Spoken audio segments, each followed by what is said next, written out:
And back at our Capitol, a lot of the same old Republicans and Democrats fighting over equal pay for women. And there was talk about the resignation of Health and Human Services Secretary Kathleen Sebelius.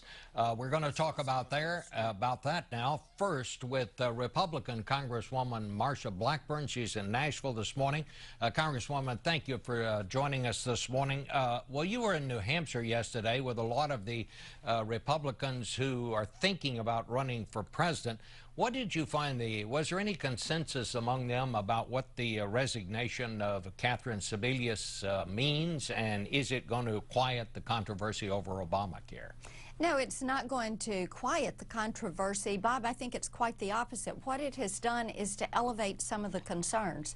Burwell is an interesting choice, and I think there are many of us, and probably a bit of a growing consensus, that they know they've got a math problem with Obamacare, and the numbers are not going to work out so that the program is actuarially sound, and they're going to have somebody to kind of spin the numbers. And this is something with Burwell coming from OMB, I think they're expecting her to be able to do for them. How many of these 7 million people have paid? How many actually signed up and paid and completed the process?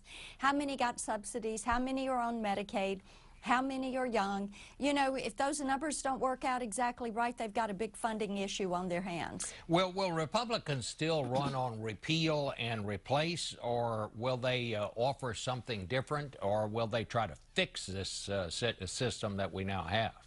I think what you're going to see is a continue to repeal it and replace it. Now, we know we're not going to get it off the books until this president is out of office. Let me ask you about this debate over equal pay for women. Sure. There was a lot of debate on that last week. Finally, Republicans blocked it in the Senate. Are Republicans against equal pay for women, and is that going to be a good political issue in these coming midterm elections? You know, I find this war on women rhetoric just almost silly. It is Republicans that have led the fight for women's equality. Go back through history and look at who was the first woman to ever vote, elected to office, go to Congress. But why did the Senate Republicans then block this? Well, because the legislation was something that was going to be helpful for trial lawyers, and what we would like to see happen is equal opportunity and clearing up some of the problems that exist that are not fair to women. We're all for equal pay. I would love for women to be focused on maximum wage, and I have fought to be recognized with equality for a long time. A lot of us get tired of guys condescending to us. But, you know, I got to tell you, one of the things that we need to do is look at access to capital. Small business owners that are female, that is their #1 problem, is access to capital. We need to also look at regulations, how that is affecting them. Obamacare has been very unfair to women. We hear a good bit about this. Women are the primary health care consumers in the country. 80% of all health care decisions are made by women, whether they're for their family or elderly relatives that they're caring for.